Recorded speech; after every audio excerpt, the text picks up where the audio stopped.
하나님의 이처럼한 사랑이 여러분과 함께하고 계실 줄을 믿습니다. 계속해서 요한복음 3장 16절 시리즈 그 두 번째 시간, 본문은 창세기 제16장 1절부터 3절까지입니다. 창세기 제16장 1절, 아브라함의 아내 사레는 생산치 못하였고 그에게 한 여종이 있으니 애굽 사람이요 이름은 하갈이라. 사레가 아브라함에게 이르되 여호와께서 나의 생산을 허락지 아니하셨으니 원컨대 나의 여종과 동침하라. 내가 혹 그로 말미암아 자녀를 얻을까 하노라 하매 아브라함이 사레의 말을 들으니라. 아브라함의 아내 사레가 그 여종 애굽 사람 하갈을 가져 그 남편 아브라함에게 첩으로 준 때는 아브라함이 가나안 땅에 거한 지 10년 후이었더라. 아멘. 본토와 친척 그리고 아비 집을 떠나 가나안 땅에 거하게 된 아브라함, 그는 꽤 성공했던 것 같습니다. 자기 아내 사라에게 몸종까지 붙여줄 수 있었습니다. 창세기 16장 1절 하반절을 보니 그에게 한 여종이 있으니 애굽 사람이요 이름은 하갈이라 라고 기록된 것으로 보아 알 수 있습니다. 이때 아브라함 나이는 대략 80대 중반쯤 한 나이였습니다. 이런 형편의 아브라함에게, 즉 나이도 많이 들었고 또한 성공해서 큰 집안도 이루어야 될 이런 아브라함에게 대를 이어야 할 자식은 아주 절실했습니다. 그럼에도 불구하고 아직 아브라함의 아내 사레는 생산치 못하고 있었습니다. 하여 의논 끝에 엘리에셀을 들여서 양자로 정하였습니다. 그러나 창세기 15장 4절을 보니 하나님께서 아브라함 내 몸에서 날 자가 내 후사가 될 것이라고 말씀을 하시는 것입니다. 아브라함 몸에서 날 자라야, 즉 아브라함 내 핏줄 자식이라야 내가 내 후사로 인정하겠다, 그런 말씀이 아니겠습니까? 이에 따라 창세기 16장 3절을 살피니 아브라함 아내 사레가 그 여종 애굽 사람 하갈을 가져 그 남편에게 첩으로 준 것입니다. 물론 사레는 그때까지 생산이 불가했었습니다. 사레 입장에서는 양자가 오히려 더 나았지 않겠습니까? 참으로 그는 슬픈 여인이었습니다. 자기 여종을 자기 남편에게 첩으로 줄 수밖에 없었습니다. 내심 싫었겠지만은, 그러나 그래도 하나님의 말씀대로 남편 씨를 얻기 위해서 어쩔 수 없이 하갈을 자기 남편에게 첩으로 주었던 것입니다. 호기께서는 하갈은 비이스라엘 여인이기 때문에 상속이 불가하였다라고 말씀들을 합니다. 그러나 이 이스마엘을 놓고 말할진대 창세기 15장 4절에 아브라함 내 몸에서 날자라고 하는 이 하나님의 말씀 조건에 충족한 아이였습니다. 이를테면 유다와 다말 사이에서 난 베레스라든지, 또 보아스와 모압 여인 룻에게서 난 오벳이든지, 다윗과 그리고 해쪽 속 밧세바에게서 난 바 솔로몬 등이 다 아브라함과 예수 그리스도의 세계의 후손들로서 등록된 걸 보아서도 이 하갈의 이스마엘, 즉 그 이스마엘이 아브라함에게서 난다라고 한다면 일단 아무 문제가 없는 것으로 헤아릴 수가 있습니다. 사정이 이렇게까지 되었는데 그녀 사례를 더욱 슬프게 하였던 사건이 있습니다. 본래 자기 몸종이던 하갈이 창세기 16장 4절을 보면 잉태함에 그가 자기의 잉태함을 깨닫고 그 여주인을 멸시한지라 라고 기록되어 있습니다. 참 이같이 되어진다면 사례는 참 불쌍한 처지에 들어갈 수밖에 없습니다. 참 아니나 다를까 이렇게 된 때에 하나님의 그 세상을 이처럼 사랑하사의 그 특유 사랑이 발동되셨습니다. 창세기 17장 19절 하나님이 아브라함에게 이르시되 아니라, 이 아니라는 말씀은 무슨 말씀인가 하면 하갈의 그 이스마엘이 아니라, 왜 이 같은 말씀을 하셨는가 하면 아브라함이 하갈의 이스마엘로서 만족하고 있었기 때문에 이런 말씀을 하신 것입니다. 아니라 내 아내 사라가 정녕 내게 아들을 낳으니 너는 그 이름을 이삭이라 하라, 이렇게 하셨던 것입니다. 이렇게 슬픈 상황에 빠지게 된 그 아내 사례를 위하여 이제 은총을 베풀고 계신 것입니다. 이것이 하나님의 이처럼한 사랑이었습니다. 사라는 이렇게 해서 수태의 은총을 받게 된 것이지요. 그런데 이번에는 오히려 바뀌어져서 하갈이 더 슬픈 여인이 되어집니다. 자기 여주인 사례가 자기를 멸시했다는 이유로 창세기 16장 6절을 살펴보면 하갈을 학대했다라고 기록하고 있습니다. 이 학대는 멸시한 것보다 더 강한 공격이 아니겠습니까? 그래서 하갈이 사례 앞에서 도망하였더라라고 기록하고 있습니다.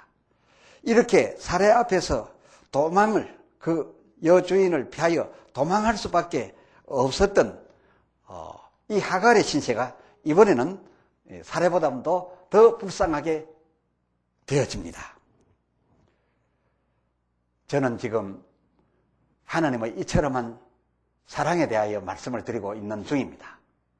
하나님의 이처럼한 사랑은 보다 연약하고 보다 낮은 자에게 임하고 계셨다라는 것을 앞 시간에 이어서 지금도 말씀하고 있습니다. 이제 하갈이 이렇게까지 사라보다 더 불쌍하게 되어지니까 또 아니나 다를까 세상을 이처럼 사랑하사의 그 하나님께서 이제는 더 불쌍하게 된 하갈에게 임하십니다. 창세기 16장 8절을 살펴보면 아주 다정스럽게까지 하십니다. 이르시되 사례의 여종 하갈아, 네가 어디서 왔으며 어디로 가느냐? 그가 가로되 나는 나의 여주인 사례를 피하여 도망하나이다. 이어 창세기 16장 10절을 살펴보니 여호와의 사자가 또 그에게 이르되 내가 내 자손으로 크게 번성하여 그 수가 많아 셀 수 없게 하리라. 그리고 11절 하반절에 내가 아들을 낳으리니 그 이름을 이스마엘이라 하라 라고 축복해 주신 것입니다. 네가 아들을 낳으리니 그 이름을 이스마엘이라 하라. 이는 여호와께서 내 고통을 들으셨음이니라 라고 말씀하시는 것이 아니겠습니까?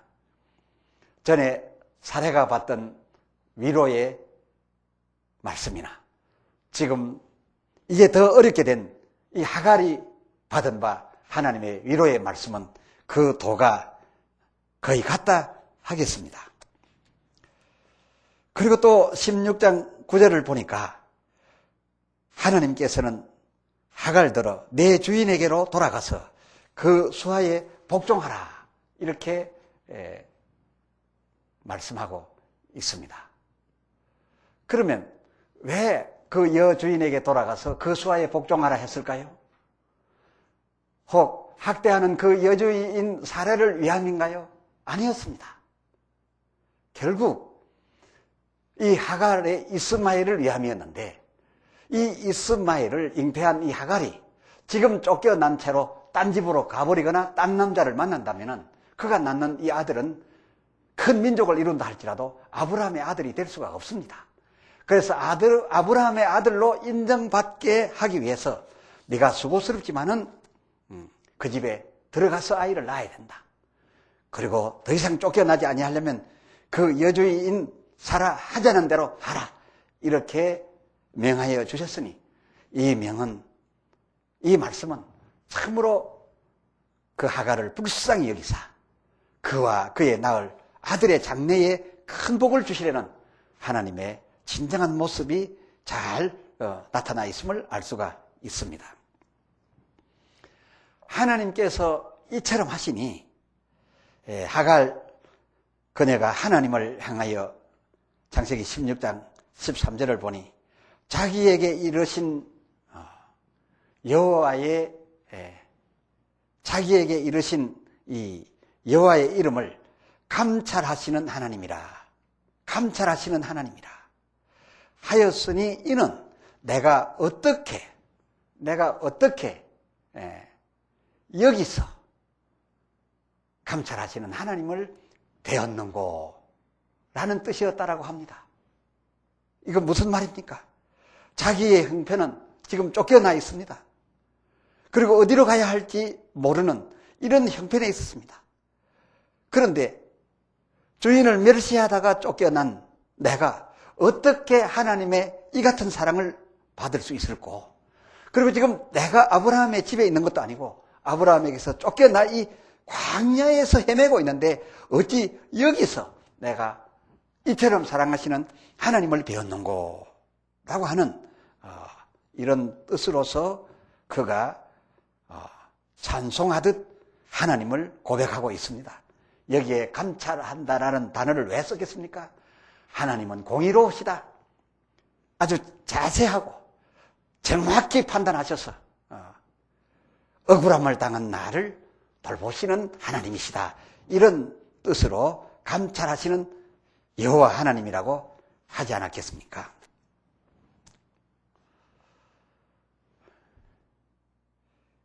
이상과 같이 하나님의 은총이 사라에게 갔다가 또 하갈에게 갑니다. 이렇게 한 것이 마치 앞 시간에 말씀드린 바와 같이 하나님의 이처럼한 사랑이 레아에게 갔다가 또 불쌍한 라헬에게, 다시 레아가 불쌍해지니 또 레아에게 이렇게 갔던 경우와 똑같지 않습니까? 이것은 무엇을 시사하고 있습니까? 하나님의 이처럼한 사랑은 진실하셔서 혹 미리부터 그 받을 자를 택정해 두고서 일방적으로 그만 사랑한 것이 아니라 그야말로 낮고 천한 자, 불쌍하게 된 자, 억울함을 당하고 있는 자를 더 먼저 찾아 나서는 그런 하나님의 사랑의 진실을 여기에서 우리로 하여금 깨닫게 해주시는 것이 아니겠습니까?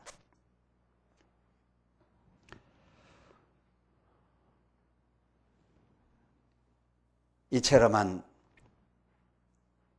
사랑을 받은 여주인 사라와 그리고 똑같이 이처럼한 은혜를 받은 하갈, 이 하갈을 살펴보면 참으로 자기가 은혜 받았을 때에 얼마나 감사했던지, 내가 어떻게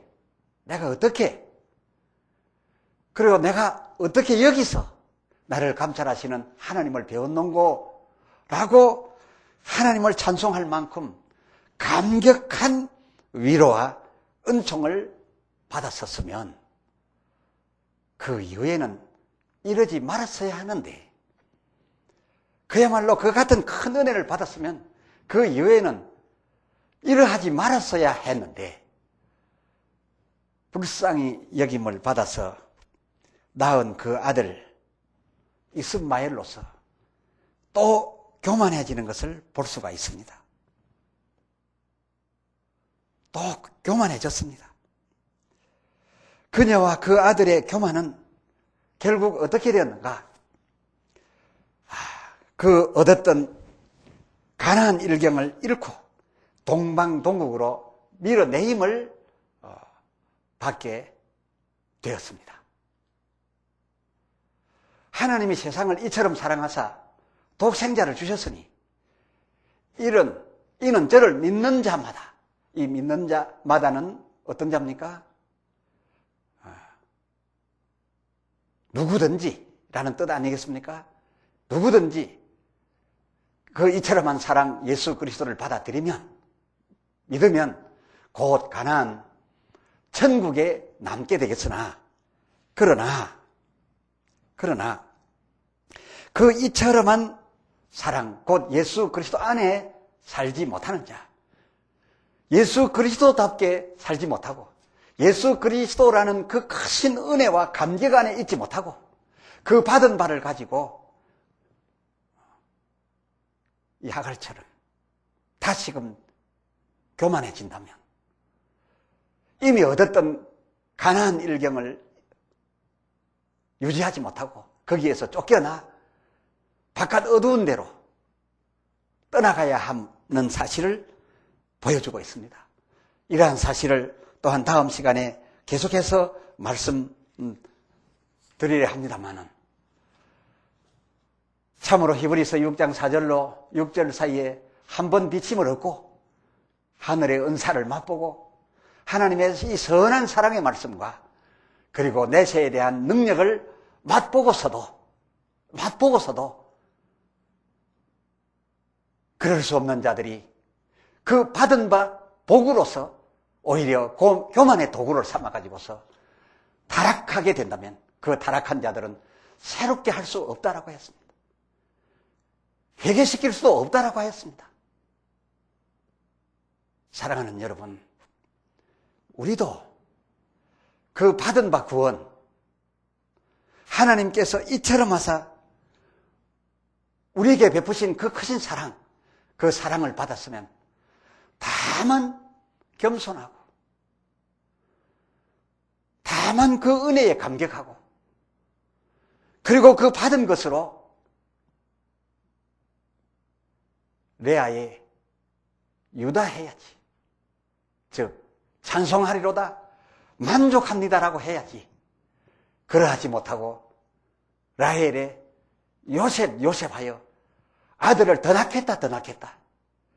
그 은혜를 받았는데 거기에서 만족하지 못하고 그 받은 바 은혜에 더 큰 은혜를 더 보태겠다고, 더 큰 것이 필요하다고 욕심을 부리고, 그리고 더 받아가지고서 더 받은 것으로 남보다 더 승리한 자가 되었다. 이제는 내 남편이 나와만 있을 것이다 라고 하였던 그 레아처럼, 혹은 그 형보다 더 나아가지고서 자기의 아름다움과 총 있음에다가 그 형만한 수의 자식을 더 보태겠다고 했던 라헬처럼 되지 말고 차라리 만족한 찬송을 하나님 앞에 드렸더라면 그들의 그 뒷날이 얼마나 더 좋았겠습니까? 다음 시간에는 하나님께서 불쌍히 여기사 이스마엘을 얻게 해주셨고 그 이스마엘로서 큰 민족을 이루게 해주신다 하셨을 뿐만 아니라 그 아이의 이름까지 지어주시면서 그 아이 아브라함의 아들로 인정받게 하기 위하여 아브라함의 집으로 돌아가서 내 여주인 사라에게 복종하면서 그 집 아들로서 낳아서 그 집의 후손이 되게끔 하나님께서 은총을 베풀어 주셨건만 그 여인은 그 아들로서 오히려 교만해졌고 그 아들로서 시기하고 경쟁하여 하나님께서 불쌍히 여겨 사라에게 주신 바 그 이삭을 희롱하게 됨으로써 받았던 바 가나안 일경을 놓치고 쫓겨나서 헤매게 되는 이런 사실을 이 다음 시간에 더 자세히 살펴드릴까 합니다. 진실로 우리는 이 받은 바 구원을 지키기 위하여 참으로 겸손합시다. 그리고 하나님을 감격합시다. 하나님을 찬송합시다. 감사합니다. 기도합시다.